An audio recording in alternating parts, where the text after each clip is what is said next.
My name is Doug Marcaida. I'm a Filipino martial arts practitioner, and I have deep roots in Pekiti Tercia, Cali de Leon, and Barako Batangueño Balisong. What we're going to be doing today is presenting the art of the karambit.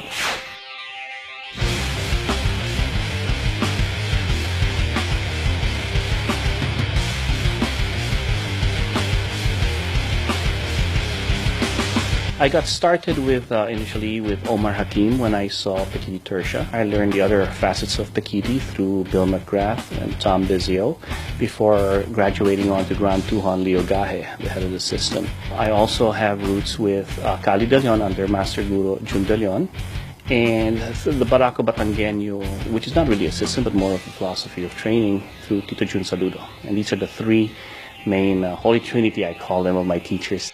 My first exposure to the karambit was through Omar Hakim. He showed me the karambit as one of the feral untamed blades of his relationship with Silat. I also learned the karambit from Marpati Puti instructors when I was in the Air Force, and we had an exchange program with some of the Indonesian Air Force instructors.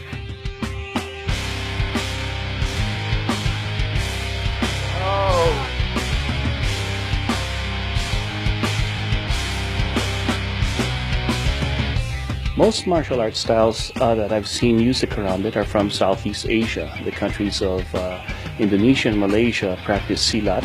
In the Philippines, the karambit is called as sanggot, or used as a farming tool rather than a particular weapon. But when introduced to me by my teachers, we started looking at the karambit as a curved weapon blade. So it really complements the Filipino martial arts in terms of the knife as a curved blade with the different attributes of controlling because of the curve, but you still have the puncturing, you still have the lacerating, you still have the impact use of the karambit. When you capture, to cut. See? Cut. It's the sharpness of that, right? The design of the karambit is once again made to mimic the claws or the tooth of some animals. It has the ability to control and hook into its prey.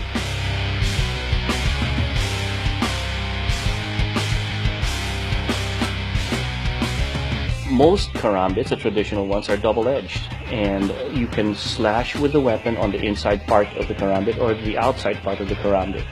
It has the ability to puncture because of the point. Some karambits like this has also another point on the edge, so on the drawback can also puncture. Other karambits have the ability on this side to act as impact when they're hitting with it, but in other versions of it also put another point so they can thrust with it on the top side of the knuckle.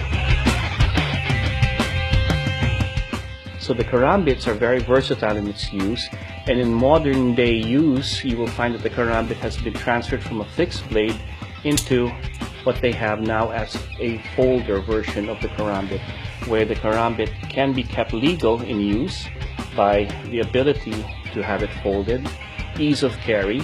It stays legal because it is not double-edged. This particular model here that we're using here, that we're presenting.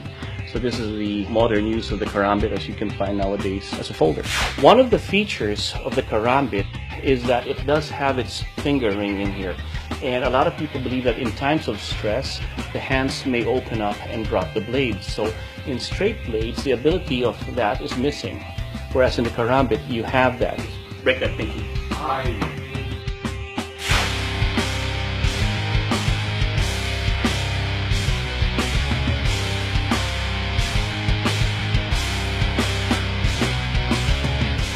One thing you want to try to catch it. Punch here. Blade goes underneath. Shoot it in and down. Come up. Back. Most of the students I train are civilian practitioners of the art, but I do have a lot of law enforcement personnel, military guys that come to us. Most of the blades that are used for law enforcement are used as a backup. We always go to the primary weapon when the lethal use of force is allowed. The primary is always a firearm. Let's say they're not able to get to their firearm, they use a karambit, and when it opens, they can just cut away so that they can back to their regular gun. I can control. Just the pressure on there, see that? Wrist lock. Just like a half a handcuff, right? Putting videos of my art, putting videos of the brothers that I teach, my students, my friends that we put together, and celebrating the art allows me to enjoy what I'm doing and share that fun. Putting that video together really is for my sons. I have 3 sons that really enjoy it. They think it's something special when I spend time away from them, and to do this, they get a chance to see this and see what their dad's up to. And that's why I do this. And at the same time, I celebrate and I kind of, pay homage to the teachers that have shown me this art and what I've done with it. The karambit, when you wield into it, it's like anything that you do, whether it be a knife, a stick, or a sword. It's a very exotic blade, but if you keep it fun, you always win. It doesn't matter whether it's going to be effective, it's dangerous, it's a weapon. It's edged. Like my teacher used to tell me, it's an exclamation point to any sentence you make. So if you have a good empty hand system, put a karambit in there, that's your exclamation point.